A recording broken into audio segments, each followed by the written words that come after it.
Hi, my name is Crystal. My son's name is Tristan. Tristan was born a non-functioning autistic.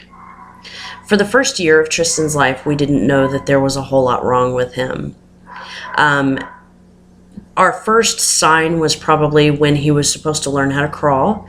We would lay him on his stomach, and instead of trying to crawl or trying to roll over or anything like that, he would scream at the top of his lungs. We thought that he was in pain, so of course we took him to the doctor, and the doctor said, no, there's nothing wrong with him.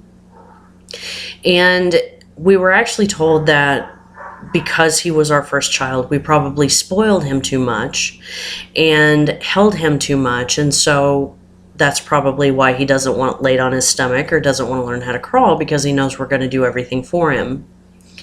So instead of making him crawl or making him lay on his stomach, he figured out how to sit on his bottom, and he would push himself around with his legs, just scoot himself around on the floor with his legs. The second thing we noticed was Tristan never looked anybody in the eyes. Or if we made a sound, if we whistled or snapped our fingers, he would never turn to try to figure out where that sound was coming from. Again, we had taken him to the doctor, and they kept saying nothing was wrong with him. So we just took it as maybe we did spoil him. Maybe we did do everything wrong. When it came to walking, he was a little over 2 years old when he took his first steps. But it was actually, he was almost 3 years old when he finally started walking all the time. And again, the doctor just kept saying that he was spoiled, and that we were pretty much bad parents because we spoiled him so much he didn't even have to learn how to walk. But on top of that, he didn't even know how to talk. So whereas most babies will coo and caw and make noises with their voices and things like that, Tristan never did that.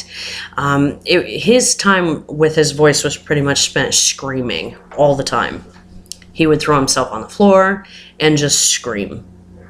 We didn't know he was trying to communicate with us. We had no idea what was wrong with him. We just took the advice of the doctors and just thought that we had spoiled him way too much. Shortly after he turned 3, we tried to enroll him in Head Start, and they went ahead and accepted him because they told us that maybe he's just overly shy. Maybe that's why he doesn't talk, is because he's overly shy. And so they had noticed while he was in Head Start, they had noticed that he wouldn't sit down in the circle with all the other kids. He wouldn't try to play with other kids. If somebody came and sat beside him, he would actually get up and walk away. And instead of sitting in the circle with all the other kids, he would actually just walk the back of the room, pace the back of the room, looking out the window. They never brought up any delays or anything like that. They just pretty much said that he was overly shy and that we had spoiled him too much. So we didn't realize there was anything wrong with him. We had no idea. But we went ahead and took him to a child psychologist just to make sure there was nothing wrong. The phrase that the child psychologist had used was, when you look in his eyes, he's an empty child. You don't see life in his eyes at all. So no matter what you do, it's going to be pointless. You're not going to be able to help him. You're not going to be able to get any of this under control. You're probably never going to hear him call you mom. You're never going to, feel his arms wrapped around your neck in a real hug. It's hopeless. So I realized at that point that I wasn't going to get any help from anybody, that I was pretty much on my own with my husband. We were on our own. And I had to do what was necessary for Tristan. And I'm going to hear my son call me mom. Because to me, to any mother, that is so important. So right before Tristan turned 5, I sat down one day and I just watched every behavior that he had. And I noticed when he wanted something, he would throw himself on the floor and he would point at whatever it was he wanted. I also noticed that he would sit there and smack himself in the head. If he got frustrated, he would just continue to smack himself. If he got frustrated, he would sit in the corner and rock back and forth. These were behaviors that I thought was just him trying to show me that he was angry. I had no idea that these behaviors meant something. So what I want to describe to you real quick is I want to tell you a little bit about autism and try to paint a clear picture for you. So imagine, if you will, a bush, a lilac bush.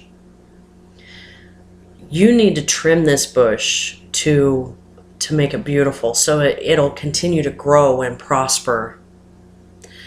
And you start trimming away at the bush, and you're trying to get rid of all of the scraggly limbs and the limbs on the inside that just aren't, they're just not surviving as well as the others. You need to get rid of all of that to make this bush grow big and beautiful.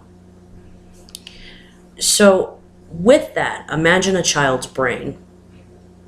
When a baby is born, they're born with billions and billions of brain cells. Up to the time they're 2, the brain cells start to die away. Die away may not be the correct phrase. They go to sleep. They're laying in there dormant, but they go to sleep by the thousands at a time. Now, what's supposed to happen is the brain cells that's needed for the child to be able to grow and prosper and continue to learn and continue to soak up everything that we in the world has to teach them.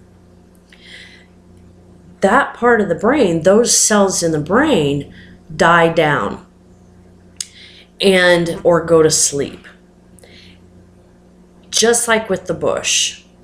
If you were trimming away at this bush to make it big and beautiful, but accidentally you start cutting away at the roots of the bush isn't going to grow to be big and prosperous.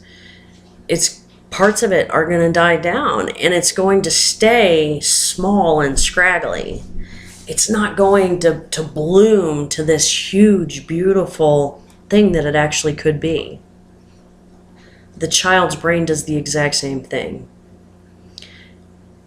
The cells that are supposed to stay alive, to stay active, for the child to grow and prosper and live this great life and learn everything that they're supposed to learn to be able to survive in this great life, all of that goes to sleep, while the cells that were supposed to go to sleep to begin with, those are the ones that remain awake, which that's what allows for the child to become delayed.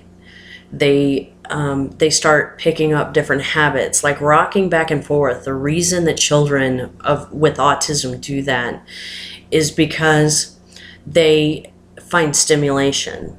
So the parts of the brain that went to sleep, they need to be stimulated.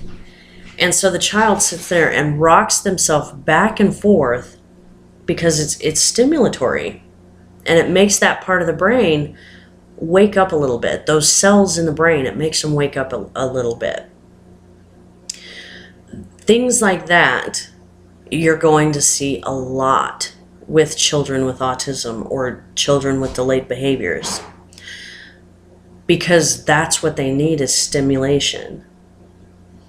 So how is it that I have to fix Tristan? I have to fix what I broke without knowing anything about autism, without knowing anything about delayed behaviors, and spending all of that time with Tristan as a child being told that I did everything wrong and I broke him. How do I fix this?